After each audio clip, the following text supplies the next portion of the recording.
So hello students, आज हम history का फोर्थ लेक्चर शुरू कर रहे हैं। एंशियंट हिस्ट्री का फोर्थ लेक्चर, और इसमें हम वैदिक एरा के बारे में जानेंगे। और इसके दो पार्ट्स हैं वैदिक एरा के, तो दोनों को हम आज पढ़ेंगे। इस क्लास को पूरा फोकस के साथ देखना, एकदम अवेयर होके, ताकि आपको चीज़ें ज़्यादा टाइम तक याद रहे। और क्लास की जो पीडीएफ है वो आपको टेलीग्राम ग्रुप में मिलेगी, और क्लास के वीडियो के डिस्क्रिप्शन में लिंक मिल जाएगा आपको टेलीग्राम ग्रुप का। वहाँ से टेलीग्राम ग्रुप ज्वाइन कर लेना, ताकि आप ये पीडीएफ देख सको, पढ़ सको, और आपको चीज़ें वो लॉन्ग टर्म तक याद रहे। और this class is enough for your preparation. तो अभी हम अपने वैदिक गोल्डन एरा जिसको कहते हैं उसके बारे में पढ़ते हैं। अभी आपको स्क्रीन पर ये श्लोक दिख रहा होगा, अस्तो माँ सद्गम्य तमसो माँ ज्योतिर्गम्य। ये इसी गोल्डन एरा की देन है जो हम प्रेयर के टाइम सुबह सुबह गाते हैं। इसका मतलब है कि अस्तो माँ सद्गम्य, यानी कि मुझे असत्य से सत्य की ओर ले चलो, मुझे तमसो माँ ज्योतिर्गम्य, इसका मतलब है कि मुझे अंधकार से उजाले की तरफ ले चलो। तो ये जो श्लोक है वो हमें इसी गोल्डन एरा से मिला है, तो इसको हम कंप्लीट जानेंगे। This is the very very interesting. अच्छा, अब हम वैदिक काल का जो टाइम पीरियड है कि कब शुरू हुआ इसके बारे में जानेंगे। सबसे पहले तो वैदिक काल का जो टाइम पीरियड है वो 1500 से लेकर 600 ईसा पूर्व BC टर्म्स जो मैंने आपको याद करने के लिए कहा था, जो ईसा मसीह के जन्म से पहले का जो टाइम पीरियड है ना, यानी कि ईसा मसीह के जन्म से 1500 साल पहले से लेकर 600 साल पहले तक का जो टाइम पीरियड है उसको हम वैदिक एरा, वैदिक युग में काउंट करते हैं। और इसको वैदिक युग को दो पार्ट्स में डिवाइड किया गया है। पहला तो है हमारे पास अर्ली वैदिक एरा, और दूसरा है लेट वैदिक एरा, यानी कि उत्तर वैदिक युग। और फिर अगेन इन दोनों के टाइम पीरियड को अलग अलग डिवाइड कर दिया। एक का है 1500 से 1000 BC, और दूसरा है 1000 से 600 ईसा पूर्व, यानी कि 600 BC तक का। अभी वेद हमारे प्राचीन धर्म ग्रंथ हैं, तो इनका जो संकलन, मतलब इनको कंपाइल किसने किया था, तो वो माना जाता है कि आर्यों का एक ग्रुप था, यानी कि मनुष्य। अच्छा, हमारे पास टोटल 4 वेद माने जाते हैं, जिसमें पहला वेद है वो ऋग्वेद है, सबसे प्राचीन वेद माना जाता है। और दूसरा है सामवेद, तीसरा यजुर्वेद, और चौथा है अथर्ववेद। ठीक है, इनके नाम के साथ साथ आपको 2 नाम और भी याद रखने हैं, जिसमें पहला है बोगाज कोई शिलालेख। ठीक है,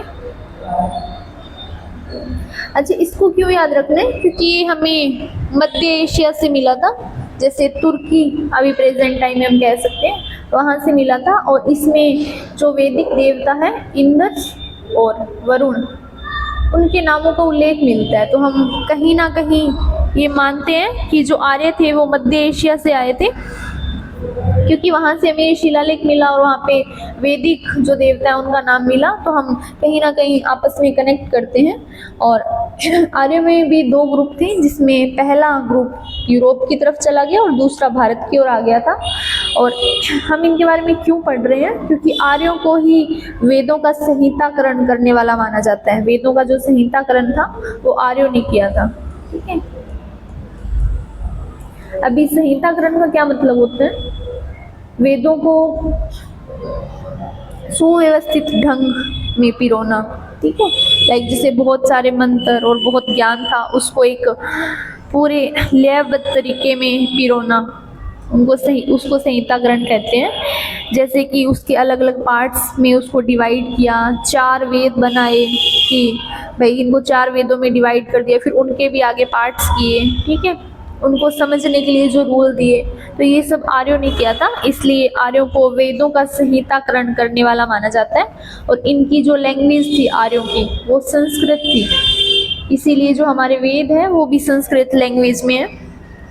और इसके साथ साथ आप एक बुक का नाम भी याद रख लेना, जो कि बाल गंगाधर तिलक जी की लिखी हुई है। बाल गंगाधर तिलक जी ने बुक लिखी थी जिसका नाम था the Arctic home in the Vedas. ठीक है, the Arctic home in the Vedas. ठीक है, और इसको क्यों याद रखना है, क्योंकि इस बुक में बताया हुआ है कि सभी भारतीय आर्य थे।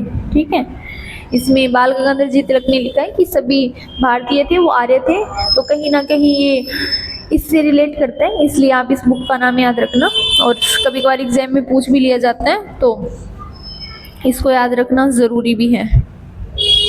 अच्छा, अभी वेदों की जो एक खासियत है वो ये कि इसको लिखा नहीं गया था।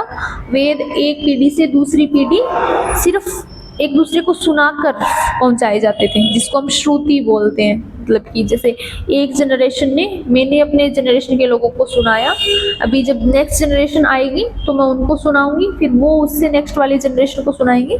तो लिखे हुए कहीं नहीं थे, सिर्फ एक दूसरे को सुनाकर और एक दूसरी पीढ़ी तक पहुंचाया जाता था। और ये भी माना जाता है कि जो वेद है वो मतलब बाय मैन नहीं है बनाए हुए। ठीक है, इंसान ने क्रिएट नहीं किए, बल्कि ईश्वर की तरफ से हमें गिफ्ट मिला हुआ है। ठीक है, ईश्वर का वरदान है, तो हम इसको क्या बोलते हैं, अपौरुषेय बोलते हैं। ठीक है, मतलब इतनी प्रीसियस ग्रंथ जो हमारे पास है, जो हमारे जीवन का आधार है, वो ईश्वर का वरदान है। वेदों को समझने से पहले हम सबसे पहले उनके उपविभागों को देखेंगे। ठीक है, ताकि हमें वेद समझने में आसानी हो। अच्छा, इसके जो उपविभाग हैं, मतलब 4 वेद हैं हमारे पास, और चारों वेदों के ही उपविभाग हैं। पहला संहिता, दूसरा ब्राह्मण, और तीसरा है आरण्यक, और चौथा है उपनिषद। ठीक है, अभी वेदों के नाम और वेदों के उपविभागों के नाम में कंफ्यूज मत होना, ये कोई अलग सी बुक नहीं है। ठीक है, कि संहिता अलग कोई बुक है, ब्राह्मण कोई अलग नहीं, ये वेदों के पार्ट्स हैं।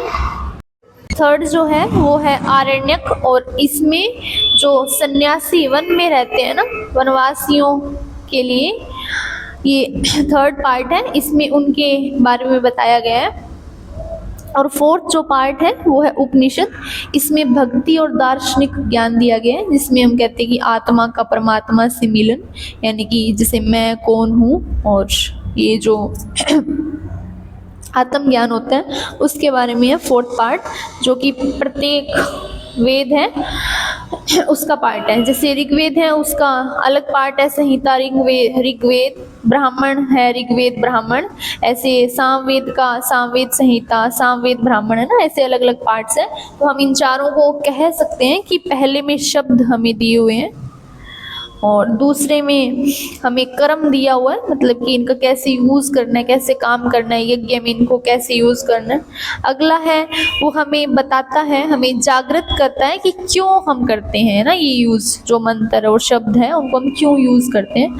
अगला है कि मैं कौन हूँ, मतलब ज्ञान हमें प्राप्त हो जाता है इसके बारे में कि मैं कौन हूँ, यानी कि आत्मज्ञान टाइप कुछ, इस बारे में इसमें चीज़ें दी हुई होती हैं, मतलब कि हम इसको बोल सकते हैं ज्ञान। ठीक है, तो इनका हम कंपेयर कर सकते हैं शब्द, कर्म, क्यों और ज्ञान के साथ। ठीक है, मतलब हम इसको विचार भी बोल सकते हैं कि क्यों, हमारे दिमाग में विचार तो आना चाहिए ना, तो हम इसको कंपेयर कर सकते हैं शब्द, कर्म, विचार और ज्ञान के साथ। ठीक है, अभी हम एक एक करके सारे मंत्रों के बारे में पढ़ेंगे, क्योंकि हमने उनके बड़े बड़े जो पार्ट्स हैं वो तो पढ़ लिए, वेदों के बारे में पढ़ेंगे क्योंकि हमने उसके पार्ट्स देख लिए। तो सबसे जो पुराना और पहला वेद माना जाता है वो ऋग्वेद है, हम उसके बारे में पढ़ेंगे। ये सबसे प्राचीन वेद है और इसमें 10 मंडल है। मंडल यानी कि चैप्टर, है ना। पार्ट्स तो हमने पढ़ लिए, जैसे एक पार्ट्स में कई सारे चैप्टर थे और एक पूरी बुक को मिलाकर, जैसे लाइक हमने पहले देखा था 24 चैप्टर है, वैसे 24 इसमें है नहीं, वो एक एग्जाम्पल के लिए मैंने बताया था। वैसे ऋग्वेद के 10 चैप्टर हैं, आप ये मान लो, और इसमें जो सूतक है वो 1028 है। सूतक यानी कि मंत्रों का समूह। ठीक है, जैसे एक ग्रुप है उसमें इतने सारे मंत्र दिए हुए हैं, तो ऐसे हमारे पास 1028 टोटल समूह है और 10,600 श्लोक है ऋग्वेद में टोटल। अभी ऋग्वेद के जो श्लोक और मंत्रों का उच्चारण करते हैं, जो वाचन करते हैं उनको हम होत्र कहते हैं।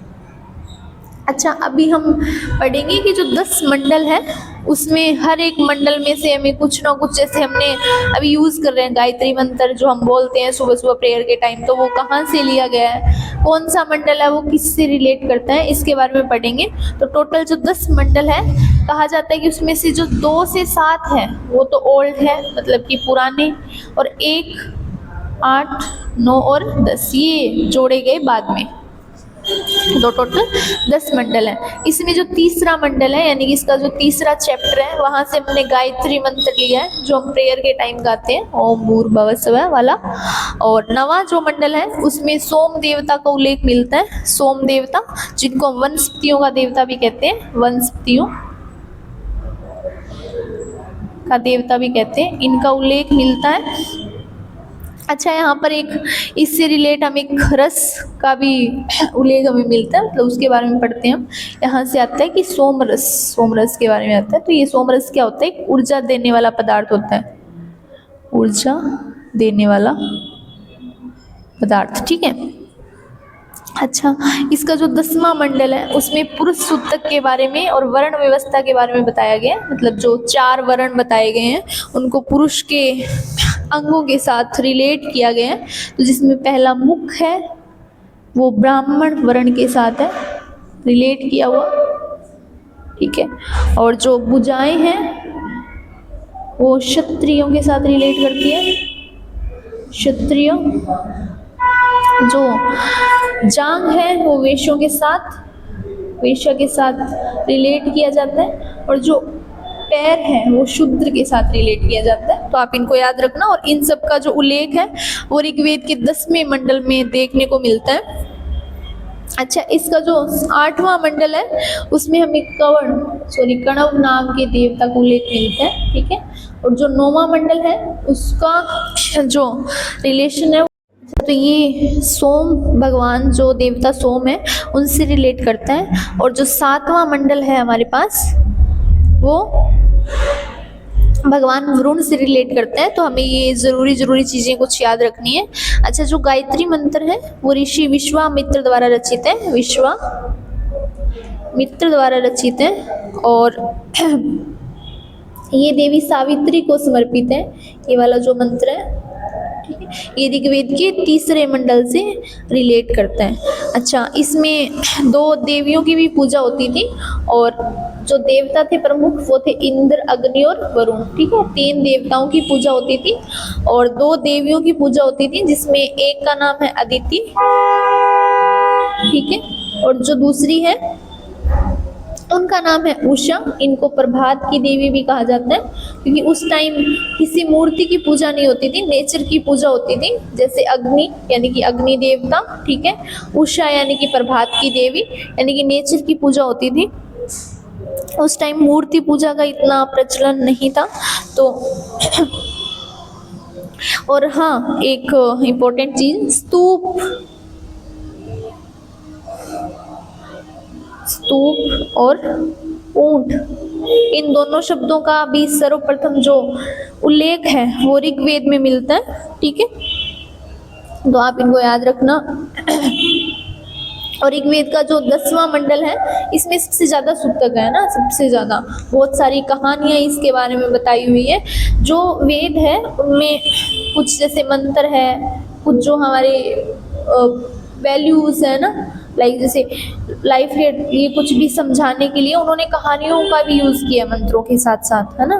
तो अलग अलग पार्ट में कहानियाँ हैं। जैसे हमने वेदों की जो 4 उपविभाग पढ़े थे उसमें जो संहिता है उसमें मंत्रों के द्वारा अलग कहानियाँ कही गई है। ब्राह्मण है, ठीक है, उसमें भी जैसे मनु और मछली की कहानी कही गई है, ठीक है। और आरण्यक है उसमें अनुभव के बारे में कहानियाँ कही गई हैं। उपनिषद में भी कुछ कहानियाँ बताई गई है, जिससे हमें कुछ ना कुछ लास्ट में कंक्लूजन निकलता है, हमें उससे ज्ञान मिलता है ना। मतलब वेदों का जो दूसरा मीनिंग है वही ज्ञान है, मतलब वेद का अर्थ ही ज्ञान है, ठीक है। तो ये हमने ऋग्वेद के बारे में पढ़ा। अभी हम नेक्स्ट जो वेद है सामवेद, उसके बारे में पढ़ते हैं। सामवेद को संगीत का सबसे प्राचीन ग्रंथ माना जाता है। मतलब ये जो वेद है इसमें कंप्लीटली संगीत के बारे में बताया गया है। संगीत के जो 7 सुर हम पढ़ते हैं वो भी इसी वेद से आते हैं, ठीक है। कंप्लीट जो म्यूजिक के जितने भी रूल है कि उनको कैसे गाया जाता है, ठीक है, कैसे उनकी लय है, जितने भी सुर हैं, वो हमें इसी वेद में उसका वर्णन मिलता है, मतलब यहीं से सीखा गया है, ठीक है। इसमें जितनी भी रचनाएं वो गायन के संबंधित है, मतलब गाने से संबंधित रचनाएं हैं। साम का अर्थ ही गायन होता है, ठीक है, इसलिए इसका जो नाम है वो सामवेद है। इसके 2 उपनिषद हैं। उपनिषद यानी कि मैंने आपको जो पार्ट्स बताए थे, चौथा जो पार्ट होता है किसी भी वेद का वो उपनिषद होता है। उपनिषद यानी कि वेदों का अंत भी बोलते हैं ना, वेदों का लास्ट पार्ट, ठीक है,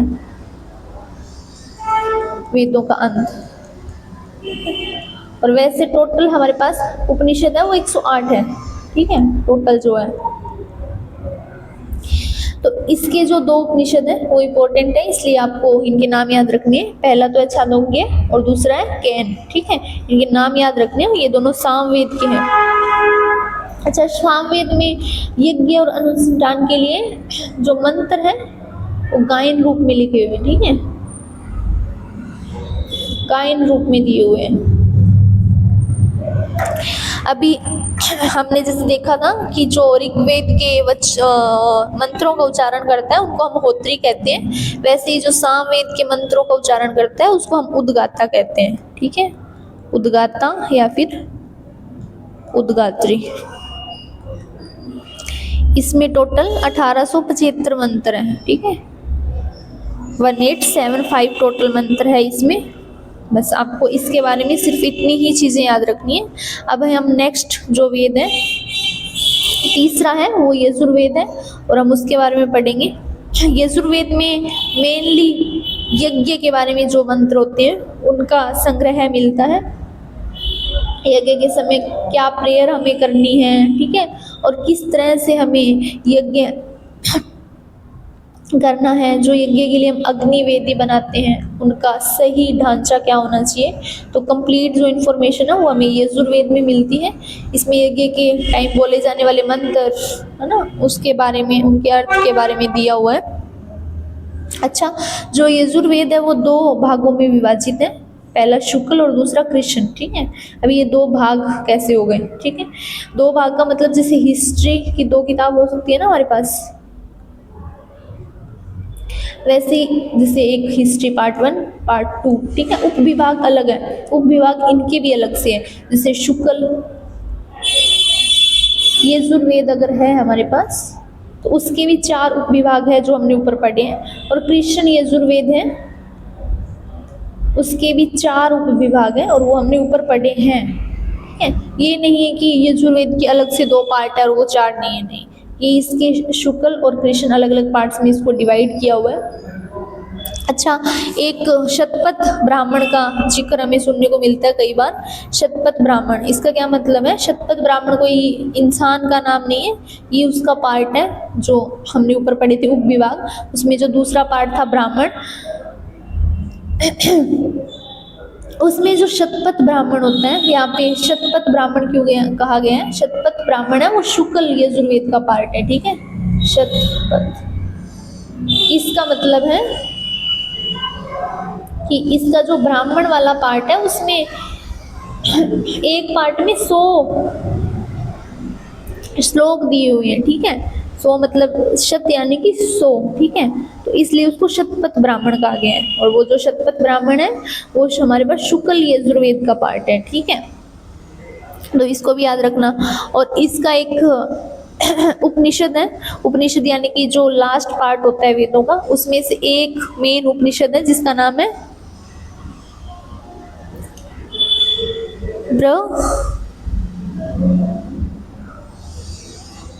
बृहदारण्यक, ठीक है। और इसमें हमने जो ऊपर श्लोक पढ़ा था, अस्तो माँ ज्योतिर्गम्य वाला, ठीक है, वो अस्तो माँ सद्गम्य तमसो माँ ज्योतिर्गम्य, वो इसी उपनिषद से लिया गया है, तो आप ये भी याद रखना। अच्छा, इसके जो यजुर्वेद के जो वाचन करते हैं, मंत्रों का जो गायन करते हैं, उनको हम क्या कहते हैं? अद्रव्यु, तो आप ये भी याद रखना। और हाँ, एक ज्वाला उपनिषद है, वो भी इसी का भाग है। उसके हमने दो सामवेद के भी दो उपनिषद पढ़े थे, ठीक है। वैसे यजुर्वेद के भी दो उपनिषद याद रखना, एक तो ज्वाला उपनिषद ये फेमस है, और एक ये जो हमने श्लोक ऊपर पढ़ा था वो श्लोक इस उपनिषद से लिया हुआ है। तो इसके आप ये दो उपनिषद भी याद रखना। नेक्स्ट हम पढ़ते हैं अर्थवेद के बारे में। अर्थवेद को बोला जाता है कि ये ब्रह्म वेद है, लौकिक वेद है ना। इसमें मतलब जो सामान्य जीवन है उसको जीने के तौर तरीके बताए हुए हैं, सामान्य जो हमारा नागरिक जीवन है उसके बारे में, तो इसको लौकिक वेद भी बोला जाता है, ठीक है। इसका एक नाम और भी है, ब्रह्म वेद कहा जाता है कि इसकी रचना ब्रह्मा जी ने की थी, ठीक है, इसलिए इसको ब्रह्म वेद भी बोला जाता है। इसमें मेनली जादुई सूत्र और जादुई मंत्रों का संग्रह हमें मिलता है, देखने को मिलता है, और इसमें रोगों को दूर करने के लिए और बुरी आत्माओं से लड़ने के लिए भी मंत्र और श्लोक हमें, और कुछ जैसे इलाज बोल सकते हैं ना, सॉल्यूशन हमें इस वेद में देखने को मिलता है। इसको टोटल 22 कांडों में यानी कि 20 कांडों में विभाजित किया गया है। 20 बुक्स के बराबर हम काउंट कर सकते हैं, ठीक है। अच्छा, इसके भी कुछ उपनिषद हैं जिनको हमें याद रखना है। इसमें पहला इम्पोर्टेंट जो है वो मुंडक उपनिषद है, जहाँ से हमें सत्यमेव जयते लिया गया है। दूसरा महाउपनिषद है, वहाँ से हमें वसुदेव कुटुंबकम का उल्लेख मिलता है, मतलब इस उपनिषद में वसुदेव कुटुंबकम का उल्लेख मिलता है, ठीक है। कणाद ने जो परमाणु का सिद्धांत दिया था वो भी इसी से रिलेट करता है, अर्थवेद से। उन्होंने कहा था कि जो पूरी सृष्टि का निर्माण है वो अणुओं से मिलकर बन हुआ है, ठीक है, अणुओं से। तो ये जो सिद्धांत है वो भी अर्थवेद से ही लिया गया है, मतलब पूरा जो अपना जीवन चक्र है ना उसका जो आधार है, हम वेदों को मान सकते हैं। उसमें कंप्लीट बताया गया है कि हमें कैसे जीवन जीना है, ठीक है, कैसे पूरी दुनिया का निर्माण हुआ है। तो वैसे ही जो कणाद ने बहुत इम्पोर्टेंट जो सिद्धांत दिया था वो अर्थवेद से रिलेट करते हैं, ठीक है। अच्छा, इसको हम ना विज्ञान और समाज का वेद भी कहते हैं, ये भी नाम याद रखना, विज्ञान और समाज का वेद भी कहा जाता है अर्थवेद को। अब वेदों को समझने के लिए हमारे पास 6 टाइप की फिलोसफी होती है, मतलब दर्शन, जिसको हम भारतीय दर्शन कहते हैं। दर्शन यानी कि नजरिया, है ना, इसको हम नजरिए के साथ कंपेयर कर सकते हैं। जैसे कि एक फॉर एग्जांपल एक पहाड़ है, उस पर चढ़ने के 6 रास्ते हैं ना, और उसको एक एक ऋषि गाइड, अलग अलग ऋषि द्वारा गाइड किया जा रहा है कि आप इस रास्ते से चढ़ो, आप इस रास्ते से चढ़ो। 6 अलग अलग हमारे पास रास्ते हैं। तो हम इन स्कूल्स को इसके साथ कंपेयर कर सकते हैं कि 6 जो लोग थे उन्होंने अपना अपना एक अलग अलग नज़रिया दिया, ठीक है, वेदों को समझने के लिए, ठीक है। तो उसमें जो पहला कपिल ऋषि द्वारा प्रतिपादित था और ये सबसे पुराना था, ठीक है, जिसमें इसको हम सांख्य बोलेंगे, ठीक है। सांख्य का मतलब है गिनना, ठीक है, मतलब कि जो पूरी सृष्टि का जो निर्माण हुआ है वो प्रकृति और पुरुष दो चीज़ों से मिलकर बना है, ठीक है। प्रकृति में जैसे हवा पानी आ गया, और पुरुष यानी कि आत्मा, इनका ये कहना था, इनका ये नज़रिया था वेदों के माध्यम से, या वेदों को देखने का जो नज़रिया था, या वेदों के माध्यम से जो दुनिया देखने का नज़रिया था वो ये था।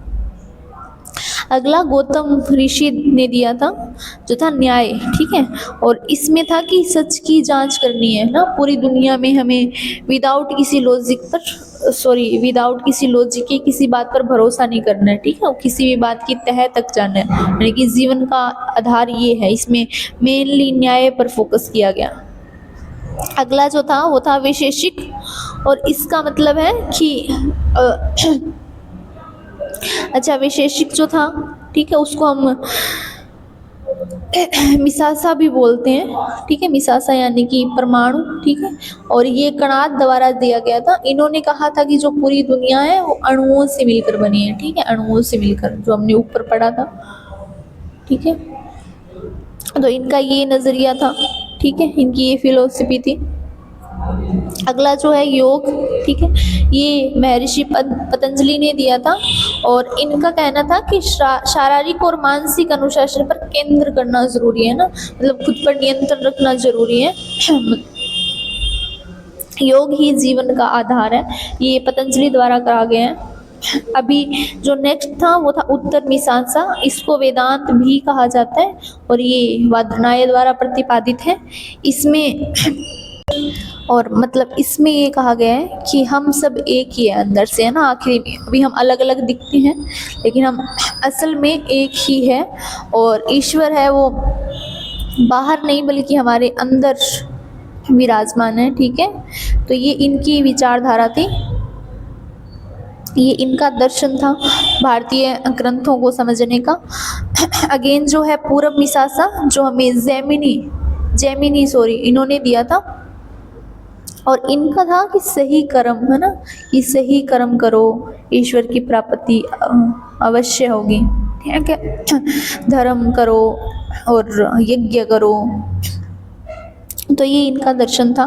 तो ये भारतीय दर्शन के 6 स्कूल थे, मतलब 6 नज़रिया थे जिससे हम, जैसे कि हम इसको ऐसे कंपेयर कर सकते हैं कि कोई भी खेल है, ठीक है, तो उसको कैसे कैसे खेला जाता है ना। कोई इंसान मेडल जीतने के लिए खेलता है, ठीक है, कोई अपनों फिजिकली फिट होने के लिए खेलता है, ठीक है।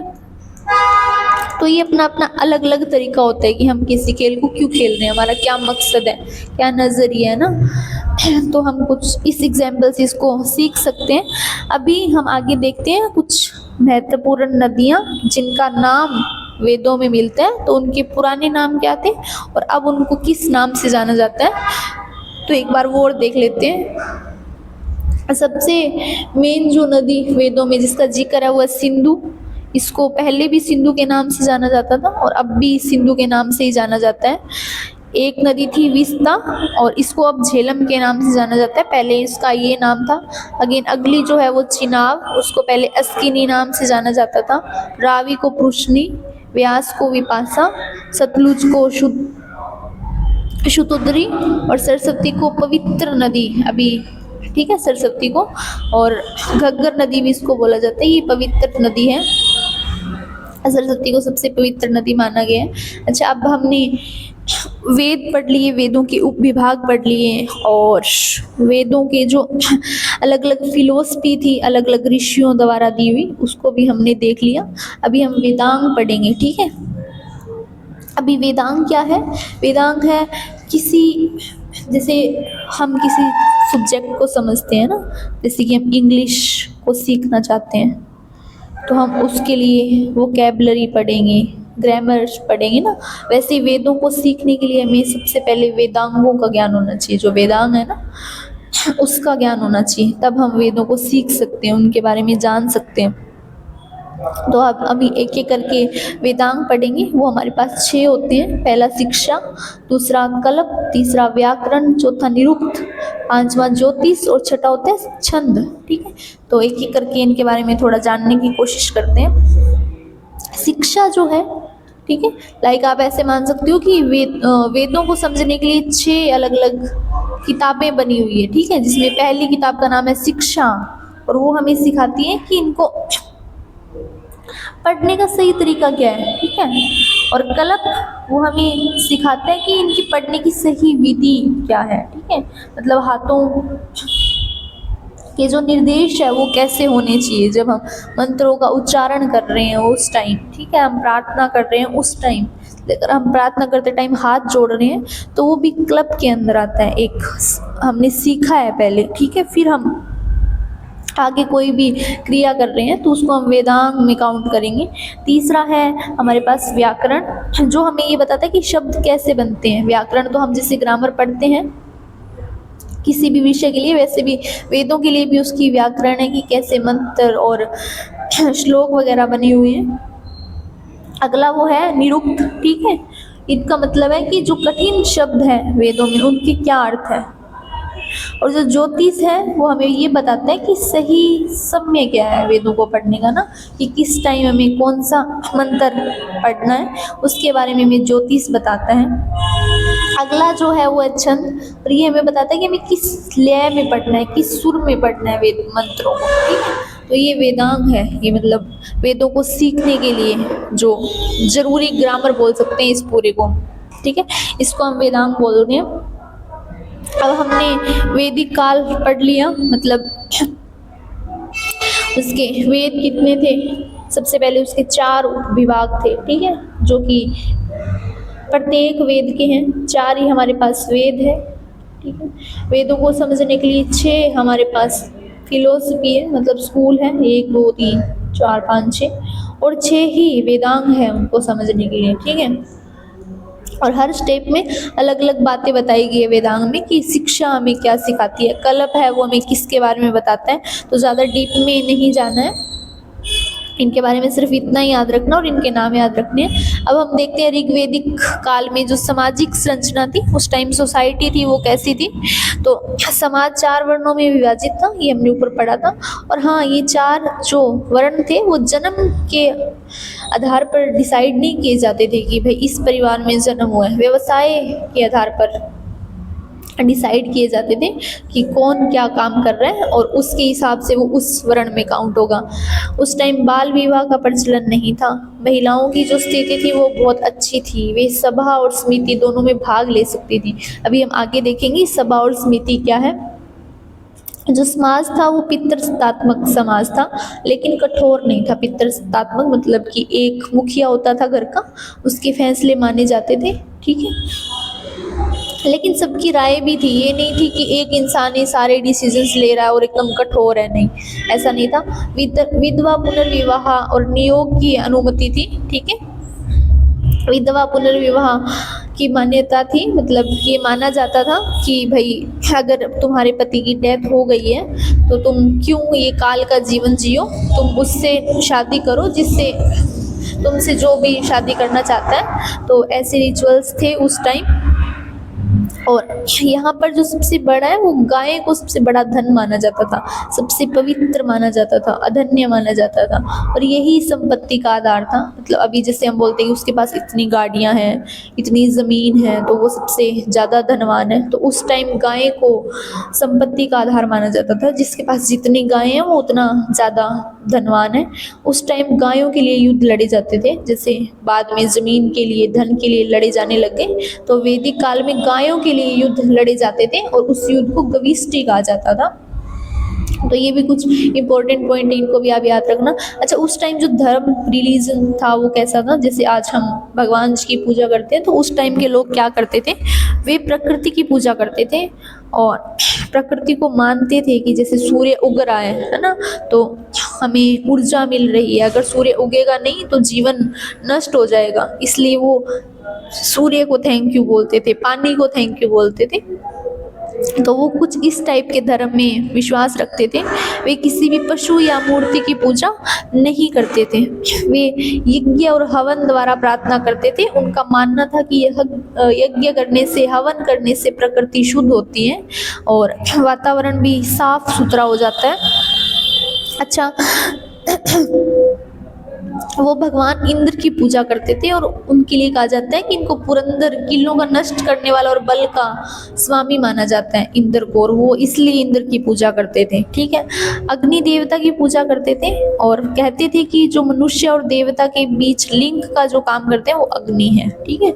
मतलब कि जैसे हवन किया, उसके पास खड़े होकर हम अपनी प्रार्थनाएं बता रहे हैं, तो कुछ इस तरह से अग्नि को मनुष्य और बीच देवता के बीच लिंक माना जाता था।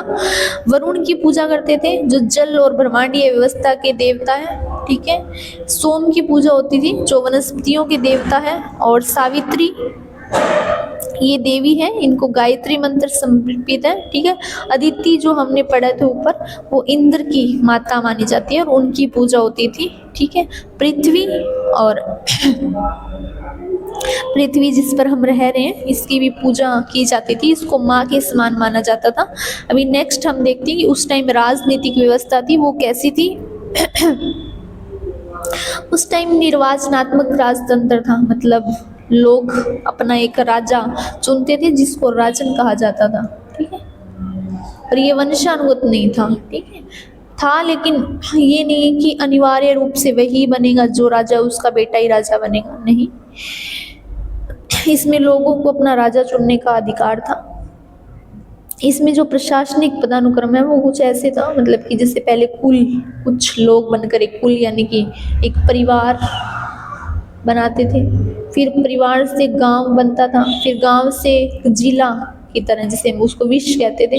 उसके बाद जन यानी कि एक राज्य बनता था, एक स्टेट, और सारे जनों को मिलाकर, जन यहाँ पर एक आदमी के हिसाब से नहीं, एक राज्य के साथ कंपेयर किया हुआ है, और वो जन मिलकर राष्ट्र बनाते थे। ठीक है, उस टाइम जो प्रमुख सभाएं थी, मीटिंग्स, जो असेंबलीज थी, वो कौन कौन सी थी?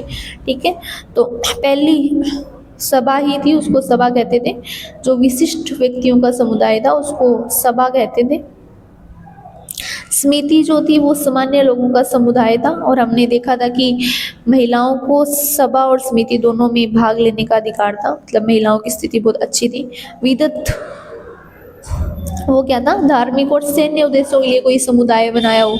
ठीक है, जैसे हमारे पास एक कमेटी है जो सोसाइटी में ध्यान रख रही है साफ सफाई का, तो उस, ठीक है, फॉर एग्जाम्पल, तो उस टाइम सभा, समिति और विदत जैसे धार्मिक और सैन्य उद्देश्यों के लिए कोई समुदाय बनाया गया था। महिलाओं की भूमिका बहुत अच्छी थी, ये सभा और विदत सब में भाग ले सकती थी। अच्छा, इस टाइम जो प्रमुख अधिकारी थे वो कौन कौन थे? पुरोहित कहा जाता था पुजारी को, सेनानी कहा जाता था जो सेना का प्रमुख था, और ग्रामीणी कहा जाता था जो गांव का मुखिया था। अच्छा, सेना भी होती थी क्योंकि हमें आर्यों ने कई युद्ध भी लड़े हैं, और आर्यों के जो शत्रु थे, है ना, उसमें 3 नाम मिलते हैं। पहला तो पणि, दास और अरि। ठीक है, ये कुछ अलग ग्रुप होंगे जो आर्यों के शत्रु माने जाते हैं, तो आप इनके नाम भी ध्यान में रखना। अच्छा, अब हम पढ़ेंगे उत्तर वैदिक काल में, क्योंकि वैदिक काल हमारे पास यहाँ पर समाप्त होता है। हमने जान ली जितनी जानकारी हमारे लिए ज़रूरी थी। अच्छा, एक बात और याद रखनी है, इस टाइम में कुछ हमें मिट्टी के बर्तन मिले थे, मतलब पीली, काली और लाल। ठीक है, 3 कलर के हमें मिट्टी के बर्तन मिले हैं, और ये एग्जाम में थोड़ा ट्रिकी क्वेश्चन आ जाता है, क्योंकि हर एक जो टाइम पीरियड था ना, जैसे नवपाषाण काल और ताम्र युग और कांस्य युग, और इन सब में अलग अलग कलर के मिट्टी के बर्तन मिले हैं, अलग अलग टाइप की मिट्टी के बर्तन मिले हैं, तो ये थोड़ा याद रखना ज़रूरी है। अब हम देखते हैं उत्तर वैदिक काल।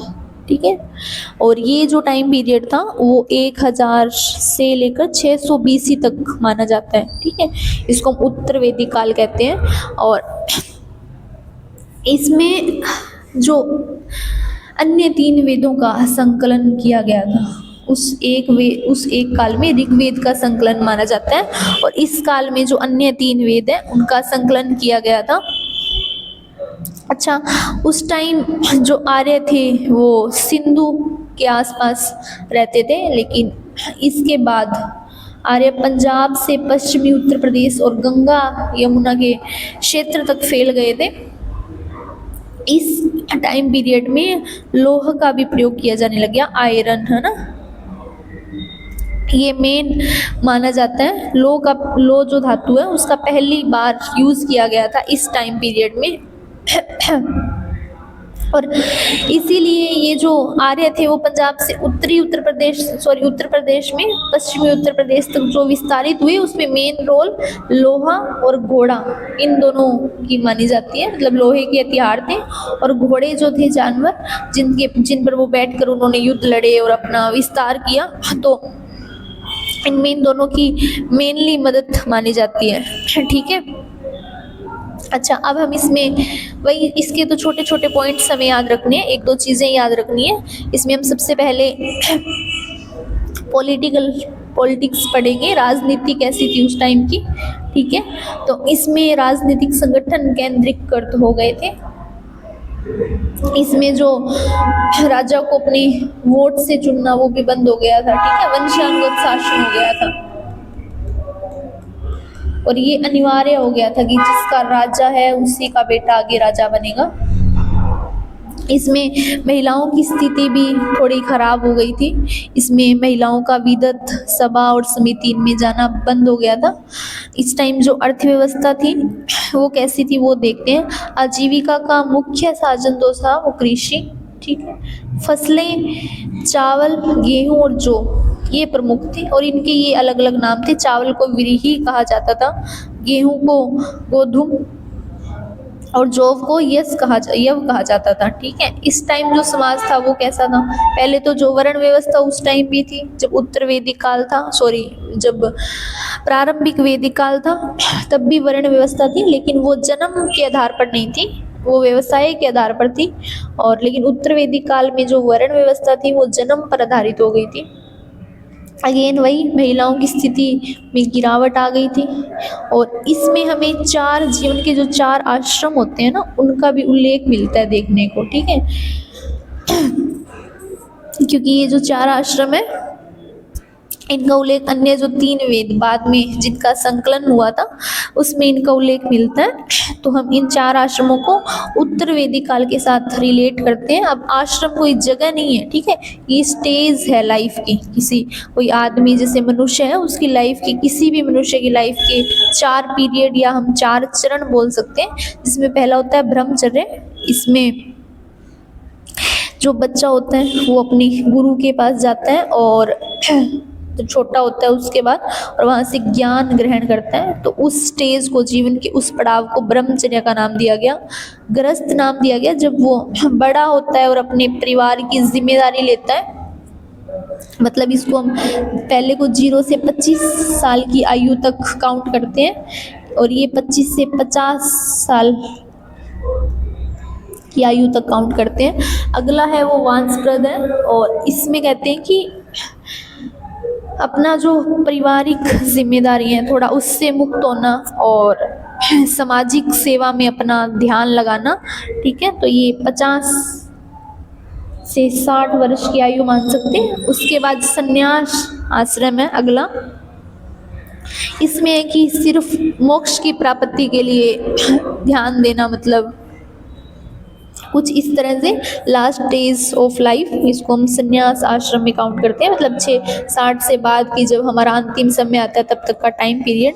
अच्छा, इस टाइम कुछ विवाह कई प्रकार के होते थे, मतलब उनका भी उल्लेख मिलता है। तो 2 टाइप के विवाह होते थे, एक तो अनुलोम और प्रतिलोम विवाह होता था। ठीक है, अनुलोम विवाह का मतलब है कि लड़का है वो तो उच्च जाति का है, लड़का उच्च जाति का और लड़की है वो निम्न जाति की है। ठीक है, और प्रतिलोम विवाह का मतलब क्या होता है कि लड़की उच्च जाति की है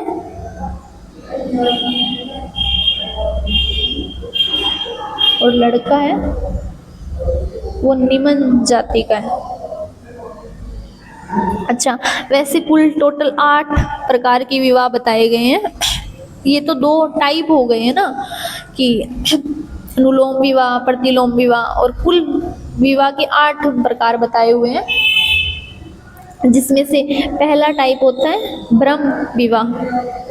ठीक है, ब्रह्म विवाह, इसमें क्या होता है, वैदिक संस्कारों के साथ समान वर्ण में विवाह होता है। ठीक है, वैदिक संस्कार और समान वर्ण। ठीक है,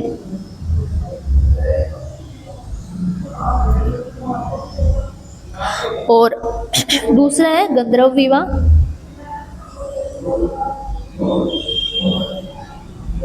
ये होता है एक तरह से प्रेम विवाह, यानी कि लव मैरिज। और तीसरा है देव विवाह, जिसमें पिता अपनी पुत्री को पुरोहित को दान करता है, उसको हम देव विवाह बोला गया। ठीक है, पुरोहित को दान करता है। ठीक है,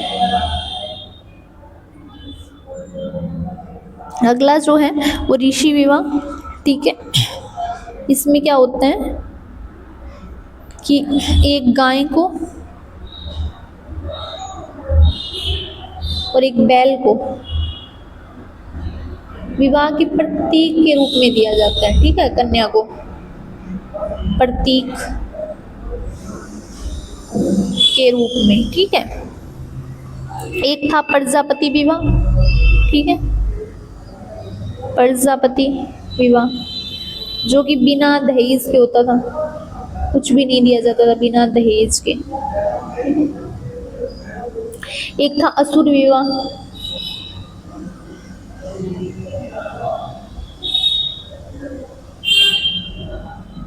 जिसमें खरीदारी के द्वारा विवाह किया जाता था, ठीक है, उसको असुरों मतलब असुर विवाह के समान माना गया है,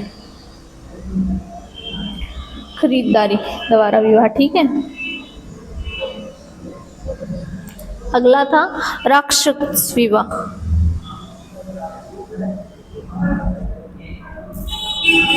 इसमें अपहरण द्वारा विवाह किया जाता था, ठीक है, उसको राक्षस विवाह नाम दिया गया। और उसके बाद था पिशाच विवाह, ठीक, कितने भयंकर से नाम है इनके, मतलब उस टाइम इतनी शादियां हुआ करती थी, ठीक है, ये टाइप है, मतलब हो सकती है। तो इसमें इस प्रकार के विवाह में क्या होता था, एक लड़की जो अपने होश में नहीं है और उसको जबरदस्ती विवाह के बंधन में बांध दिया जाता है, होश नहीं है, ठीक है, और फिर भी विवाह कर दिया जाता है, तो उसको हम पिशाच विवाह कहते थे। अच्छा, अभी कुछ और 2-3 बातें हैं जो हमें उत्तर वैदिक काल के बारे में याद रखनी है। तो पहली तो है कि उसमें हम पीली, लाल, काली मिट्टी के बर्तन देखने को हमें मिले थे, लेकिन इस टाइम पीरियड में भूरी मिट्टी के बर्तन हमें देखने को मिले, भूरे रंग की मिट्टी के, ठीक है, पहली बात ये याद रखनी है। और दूसरी, यहाँ पर रुद्र जो देवता थे उनकी अधिक पूजा की जाने लग गई, ठीक है, रुद्र देवता की। और जो इंद्र और वरुण थे उनकी पूजा कम हो गई थी, ठीक है, इनको कम मानने लग गए थे लोग। और कहीं ना कहीं मूर्ति पूजा भी शुरू हो गई थी यहाँ से, ठीक है, तो ये भी आपको याद रखना है। इसमें अलग अलग टाइप के जो यज्ञ थे उनका भी प्रचलन बढ़ गया था, जिसमें पहला था अश्वमेध यज्ञ, जो राज्य जीतने के लिए किया जाता है उससे रिलेटेड, ठीक है। एक था वाजपेय यज्ञ,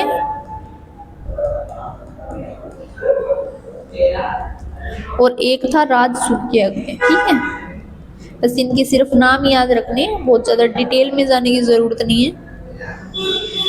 और यहाँ पर मतलब धीरे धीरे यूं कह सकते हैं कि अभी जो कलयुग चल रहा है उसकी शुरुआत सी हो ही गई थी वहां से, है ना। इस अवधि में पशुओं की भी बलि दी जाने लगी। पहले तो जैसे गायों को बहुत बड़ा धन माना जाता था, और इस टाइम तक थोड़े ही सालों बाद पशुओं की बलि में भी वृद्धि हो गई थी, ठीक है। तो ये था हमारा उत्तर वैदिक काल, और ये खत्म होता है। इस पीडीएफ को आप एक बार और रिवाइज कर लेना, टेलीग्राम चैनल पर आपको ये पीडीएफ मिल जाएगी। So thank you so much and stay happy and healthy, क्योंकि हेल्दी रहोगे तभी पढ़ पाओगे। So thank you.